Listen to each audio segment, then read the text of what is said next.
My broke boyfriend was secretly a billionaire and hid it from me. My broke boyfriend could have bought my entire apartment building in cash, and I found out because his last name was written on the ballroom I was standing in, not just on a banner, on the wall, on the donation envelopes. On the giant screen behind the stage, the Evergreen Foundation annual gala, hosted by Gabriel Evergreen, my Gabriel. The same guy who split dollar pizza with me because we're both too broke for real dates. The same guy who wore sneakers with holes in them and said we should walk everywhere because the train's a luxury. The same guy who told me over and over that he knew exactly what it felt like to choose between groceries and laundry. I was in a ballroom that probably cost more per night than I make in a year, wearing a $12 thrift store dress I'd hemmed myself, holding a crystal champagne glass I was afraid to drop, while my boyfriend's full name glowed across the screen behind a stage. His face, his name, his family's foundation, his family's money, all the zeros, all the legacy, all the power. And in 1 sharp second, I realized I hadn't been dating a broke guy from a tiny apartment across town. I'd been dating the heir to the family paying for this entire night. He wasn't just Gabriel, the guy from the laundromat, anymore. He was Gabriel Evergreen, and he'd let me believe we were both struggling to survive for 8 months. That was the night everything I thought I knew about him and about us fell apart. But to understand why I stayed as long as I did, why I ignored every red flag, and why that ballroom felt like a trap closing around me,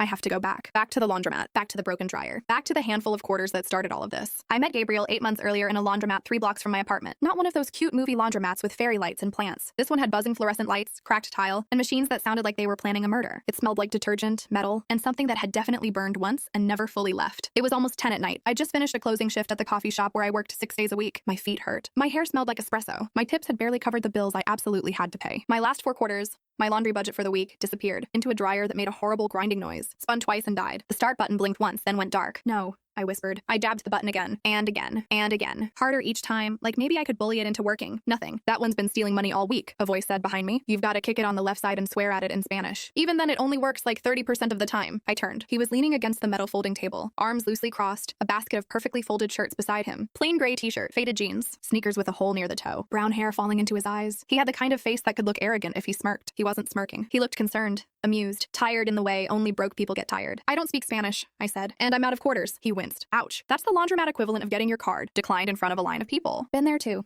I muttered. He pushed off the table and patted his pockets. Hang on. I'm pretty sure I have some change. I hoard quarters like a dragon hoards gold. He pulled out a handful of coins and held them out to me. Real quarters, not nickels, not dimes, actual heavy lifelines. I can't take those, I said. That was literally my last $4. I'll just hang my clothes around my apartment and hope the mold doesn't eat them. Or, he said, you can let me feel like a good person for 5 minutes and take the quarters. Consider it a short-term, low-interest, morally questionable microloan from the universe. Despite everything, I laughed. That sounds extremely predatory. Predatory loans don't usually do your whites on medium heat, he said. Take them. My dryer actually worked this week. I'm trying not to think too hard about what that says about my karma. Pride doesn't dry your clothes. Quarters do. I took them. Thank you, I said. Really? Happy to fund your sock rotation, he said. I'm Gabriel, by the way. Piper, I said. He repeated it like he liked the taste of it. Piper. I loaded my clothes into the dryer next to the broken one, slid the quarters in, and hit start. The machine rumbled to life like it had never disappointed anyone. Relief hit so hard my knees almost gave out. I genuinely don't know what I would have done if that didn't work, I admitted. Probably cried. Or joined a nudist colony. That would definitely cut down on laundry, he said. Not sure about the drafts, though, I smiled. It felt like stretching a muscle I hadn't used in a while. He didn't walk away. He leaned against the next machine, close enough that I could see a tiny freckle under his left eye. You live around here? He asked. Yeah, couple blocks over, I said. Tiny studio, questionable plumbing, world-class access to my upstairs neighbor's TV at all hours. That's strangely specific, he said. I'm on the other side of the city, 2-bedroom shoebox, with a roommate and a mysterious leak we've decided to emotionally detach from. You must be rich if you have a leak, I said. We can't even afford water damage in my building. He laughed and something in my chest settled. We talked while my clothes tumbled behind the glass. He said he worked in tech, something with data and analytics that sounds fancy but basically means staring at spreadsheets and trying to convince old men in suits that numbers mean things. The pay's okay, he said, but between rent and bills, I'm basically living on instant noodles and vibes. I believed him. I told him about opening the coffee shop at 5 a.m., about people snapping their fingers at me like I was a dog, about tutoring high school kids at night to make rent. I told him about my mom back home, who still sent me $20 on my birthday, even though I begged her not to. He didn't pity me. He made it feel survivable. We're all one broken appliance away from disaster, he said. My laptop died the same week my landlord raised rent. I seriously considered charging people $5 just to look at me. Would you have gotten any customers? I asked. Obviously, he said. I have a very marketable aura. It was easy, too easy. By the time my dryer beeped, the laundromat felt less like punishment and more like a glitch in the system where something good had slipped through. I shoved my warm clothes into my bag. Seriously, I said. Thank you for the quarters. I'll pay you back if I see you again. Tell you what, he said. You can buy me a coffee sometime. That way the universe doesn't send collections. I hesitated, then handed him my phone. Put your number in case more appliances try to mug me. He typed, then called himself. His pocket buzzed. Now you have mine too, he said. Emergency quarters hotline, or,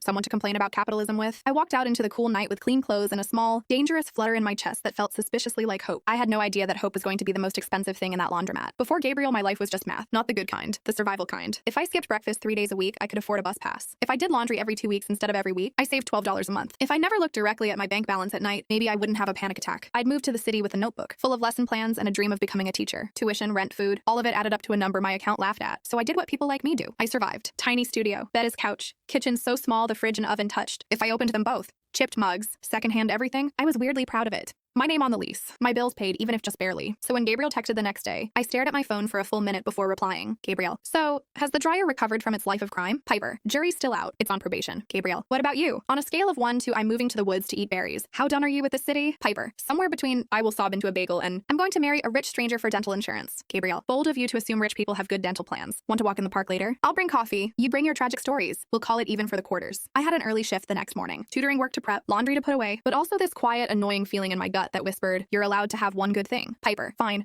but the coffee better be at least 60% caffeine. Gabriel: I like a woman with standards. 6 p.m., north entrance. I'll be the one looking under-caffeinated and over-invested in dryer justice. I told myself it wasn't a date. We met at the park entrance. He looked exactly the same. Gray hoodie, beat-up sneakers, easy smile. He held up a thermos and 2 mismatched travel mugs. I brought contraband, he said. Homemade coffee. Because paying $5 for hot bean water is a crime. Spoken like a true Broke City resident, I said. I brought these. 2-day-old muffins from the coffee shop. Technically trash. Actually delicious. His eyes lit up. You're speaking my love language. Discount carbs. We sat on a bench under a tree trying its best to survive city air. Joggers passed. Kids yelled. Couples walked too close together to be an accident. Tell me your tragic backstory, he said, handing me a mug. I don't have a tragic backstory, I said. Just a collection of mildly inconvenient disasters. He waited. So I told him. Small town. Everyone knowing everyone. My mom working 3 jobs. Me deciding I'd rather struggle chasing a degree in the city than slowly suffocate where nothing changed. I'll probably be paying off my student loans until I die, I joked. Maybe they'll have a funeral discount by then. He didn't immediately laugh. He let it sit. That sounds exhausting, he said softly. I'm impressed you're still standing. I don't have a lot of other options, I said. If I go home, I'm right back where I started. You're not just surviving, he said. You're moving towards something. That's harder. It was such a small thing to say. It shouldn't have meant as much as it did, but most people either told me I was reckless or treated my life like a cautionary tale. No one called it brave. When it was his turn, he stayed vague. Typical middle-class suburb, he said. Soccer games, science fairs, parents who meant well and pushed hard. He'd moved here for something real, whatever that meant. Real how, I asked. Real like people who don't have safety nets, he said, then winced. Not in a creepy way. I just got tired of people acting like a wrong order was a life-threatening crisis. That is a devastating experience, I said seriously. Oh, completely tragic, he said. I think there are support groups. We walked until the sun dipped behind the buildings and the streetlights came on. By the time we said goodbye, my heart felt like it had taken off without permission. I told myself it was nothing, just a nice guy who understood what it felt like to be broke in a city that didn't care. I didn't know he was quietly taking notes on exactly what that looked like on me. Our relationship didn't explode. It unspooled, text after text, meme after meme. Screenshots of overdraft fees and romantic, right? Captions. Complaints about landlords, late trains, and customers who ordered drinks with 47 modifications. We had this running joke about rich person activities we couldn't afford. Movies? Whoa, what am I, a billionaire? Concerts? I love them, but I also enjoy eating, so no. We ate cheap dinners at my apartment because restaurants are a scam. We cooked whatever we could cobble together from the discount bin. He did the dishes like it was nothing. We watched movies on my laptop, propped on a stack of textbooks. There was nowhere to sit except my bed couch. So we sat too close and pretended it was just because the screen was small. I fell in love with him in the boring moments, not because he was impressive, because he wasn't. Because when I said, I can't afford that, he didn't flinch. He said same. Because he made being broke feel like a team sport instead of personal failure. He knew the exact pressure points. When my rent went up $80 and I broke down, he held me and said, I know exactly how that feels. I had a landlord like that last place. It's not your fault. When I couldn't afford a concert, he said, same, I had to sell my kidneys for my last phone bill. We split everything. Pizza, coffee, ride shares when it was too late to walk. He'd literally pull out his phone and calculate his half to the cent. If I tried to cover more because I'd had a good tip day, he'd shake his head. We're in this together, he'd say. You're not my sugar mama yet. It felt like integrity, equality. I didn't know yet that it was also a shield. The first crack was small. We were at this cheap Italian place near my apartment. Red checkered tablecloths, fake vines, free bread. A couple at the next table left, abandoning half a bottle of wine in a silver bucket. Gabriel glanced at the label and frowned. That's a waste. What is? I asked. That bottle, he said. That's way too nice to leave half drunk. I squinted at the label. The name meant nothing to me. You can tell that from here? I asked. I thought wine came in red, white, and gives me heartburn. He seemed to realize what he'd said. I worked at a restaurant in college, he said quickly. They made us learn about wine. Most of it's gone. Some labels just look familiar. Reasonable. Sort of. I brushed it off. But after that, I started noticing other things. Little slips. A phone call where he said, I can't make it to the house this weekend. And cut himself off. Whose house? I asked later. My parents, he said. I just call it the house because I'm lazy. A notification that flashed on his phone while he was in the shower. I wasn't snooping. It just lit up in front of me. Text from a bank I didn't recognize. A number with too many digits to be normal. The screen went dark before my brain could process it. When he came back, he flipped the phone over a little too fast. Then there was the coffee shop. We were in line at a place we never actually ordered from because their prices made my soul leave my body. Free Wi-Fi though. I was mid-rant about how many kinds of oat milk one human needed when a woman walked in. Polished. Perfect. The kind of woman whose lip gloss never smudged. She froze when she saw him. Gabe, she said. Oh my god, I thought you were still in London. What are you? He gave the tiniest shake of his head. She shut up mid-sentence. Oh, she said, eyes flicking to me. Sorry, thought you were someone else. She left without ordering. You know her?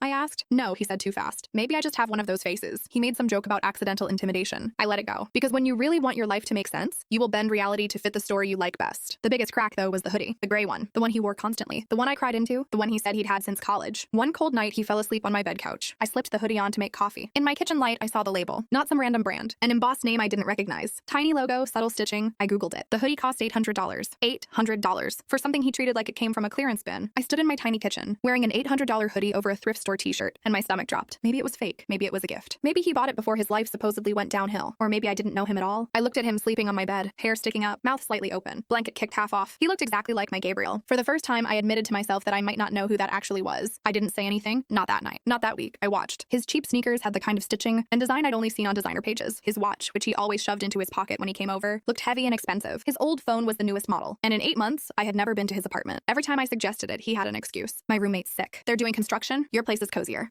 Mine feels like a storage unit. I'd been flattered he preferred my tiny studio. Now it felt like a choice. A careful, intentional one. Still, I told myself I was being paranoid. Poor people develop this weird sixth sense about money. Who has it? Who doesn't? Who's lying? Sometimes the sensor malfunctions. I didn't want to accuse the one person who made me feel safe of lying because my anxiety needed a target. So I waited until he invited me to a casual family dinner. I should have known something was wrong when the car pulled up. Not a regular rideshare, not a taxi. A sleek black car that almost hummed instead of growled. The kind of car you never see parallel parked badly. Your cousin really went all out for casual. I joked weakly as the driver opened the door. Yeah, Gabriel said. His jaw was tight. He's like that. If I turned around and said, actually, I don't feel great, everything would have been different. I didn't. I smoothed my $12 dress and climbed in. We drove. My neighborhood's cracked sidewalks and graffiti disappeared. Streets got wider, quieter, cleaner. Buildings got doormen. The trees looked curated. Your cousin lives around here? I asked. Something like that, he said. The car turned into a long driveway lined with perfect hedges and tiny lights. At the end of it was not a restaurant. It was a mansion. Not just big. Estate big. Magazine spread big. The kind of place that has a staff. This is your cousin's? I managed. Piper, he said quietly. Can you just trust me tonight? I'll explain everything. I promise. Just please. My chest burned. There were valets, people in gowns. I didn't have the courage to cause a scene on the front lawn, so I nodded. Inside, it wasn't a family dinner. It was the gala. Servers in black and white, trays of champagne and tiny food, a string quartet, an enormous chandelier dripping light over people who looked like they belonged in glossy magazines. I instantly felt like an intruder. Someone pressed a champagne glass into my hand. The crystal felt too heavy, like the weight of something I couldn't afford to break. And then I saw the screen. A massive digital display at the front. Names, numbers, photos. The Evergreen Foundation Annual Gala, honoring the Evergreen family, celebrating the Evergreen legacy, hosted by Gabriel Evergreen. A photo of him in a suit I had never seen flashed across the screen. Hair sleeker, smile sharper, the polished, expensive version of my supposedly broke boyfriend. My fingers dug into the stem of the glass. Gabriel? I choked. He followed my gaze. All the color drained out of his face. Piper, I can explain. Gabriel Evergreen? I repeated. The last name tasted wrong. As in this Evergreen? People were watching us now. You lied to me, I said. About everything. Not everything, he said quickly. Not how I feel about you. That was always real. You're rich, I said. Your family owns this foundation. This house, probably half this city, and you've been splitting dollar slices with me like you're choosing between rent and food. He flinched. Can we please not do this here? Why? I said. Worried your real girlfriend might hear? He grabbed my arm, gently but firmly, and steered me toward a side door. I was too stunned to fight him. We stepped outside onto a terrace overlooking manicured gardens. The air was cold and sharp and way too clean. He let go of my arm like it hurt him. Okay, he said. I know how this looks. You have no idea, I cut in. My broke boyfriend is hosting a gala in his last name, and forgot to mention that part. I was going to tell you, he said. I kept waiting for the right time. You had 8 months, I snapped. You had 8 months of right time. He dragged a hand through his hair. Every relationship I've had changed when they found out about the money, he said quietly. Either they wanted things, or they resented me, or they treated me like a bank account. I just wanted to know what it felt like to be seen as a person first. So your solution, I said, was to lie to someone who is actually broke, to cosplay my life, to say, I know exactly how it feels while your name is literally on a foundation. It wasn't some experiment, he said. I was trying to have something real. You keep saying real. I shook my head. Real would have been telling me your last name. You would have left, he whispered. You don't get to decide that for me, I said. The terrace door opened behind us. A woman stepped out, late 40s, perfectly put together, diamonds, the kind of presence that makes a room rearrange itself. Gabriel,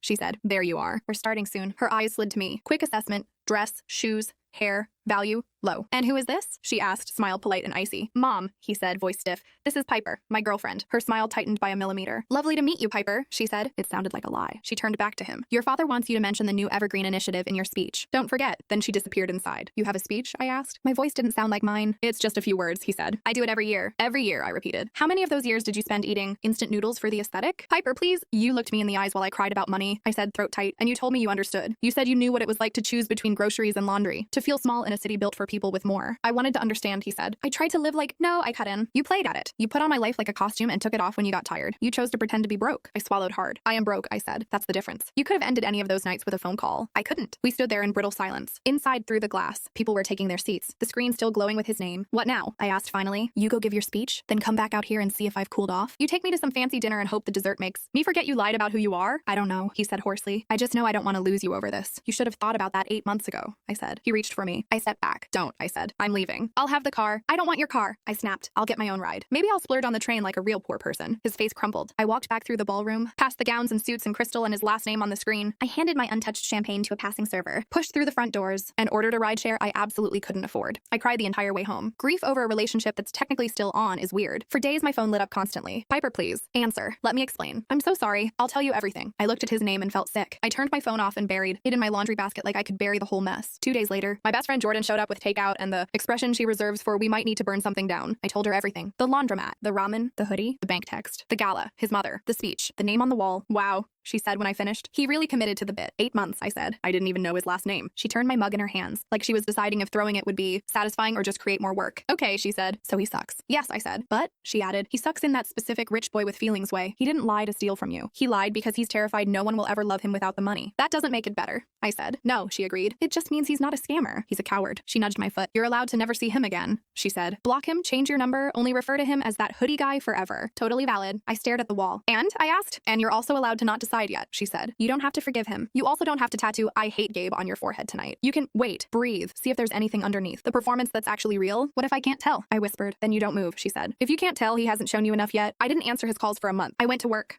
tutored, did my poor people math, lay awake replaying every conversation with new subtitles, jokes about being broke, the way he insisted on splitting every bill, the way he listened, the way he said I understand when I talked about money fear. Every memory had 2 versions now. Before. After. I missed him. I hated that I missed him, but it didn't care. He kept texting anyway. I'm sorry. I know that doesn't fix it. I was trying to protect myself and I hurt you instead. You didn't deserve that. He sent flowers. I left them downstairs. He left a cheap hoodie on my doorknob with a note. This one definitely didn't cost $800. I put it in the back of my closet. I thought eventually he'd give up. He didn't. So he did the one thing he knew I couldn't ignore. He came to my job. I was wiping the counter, mentally triaging bills when the bell over the door rang. Hi, welcome to... I started and froze. He stood there in jeans and a plain t-shirt. No watch, no hoodie, just him. Hi, he said. My hand tightened on the rag. Next, I called, even though there was no one else in line. I'll take a black coffee, he said, and if possible, 5 minutes of your time. I'm working, I said. I know, he said. I'll wait until your break. I won't make a scene, I promise. I rang up his coffee with trembling hands. He paid in cash. No fancy card. No huge tip to show off. Just a 5 and some change. He sat on the bench outside where I could see him through the window. He stayed. 10 minutes, 20, 30. My manager, Lena, caught me looking for the 10th time. Friend? She asked. Complicated ex, I said. She glanced outside. You're due a break. Go. If it gets weird, I'll come out and pretend to be your terrifying aunt. I took my apron off and stepped outside. He stood up. Here, he said, holding out a second cup. Your usual. If you still drink it like this. If you don't, I'll drink both, and that'll be the most on-brand thing I've ever done. I didn't say you could buy me coffee,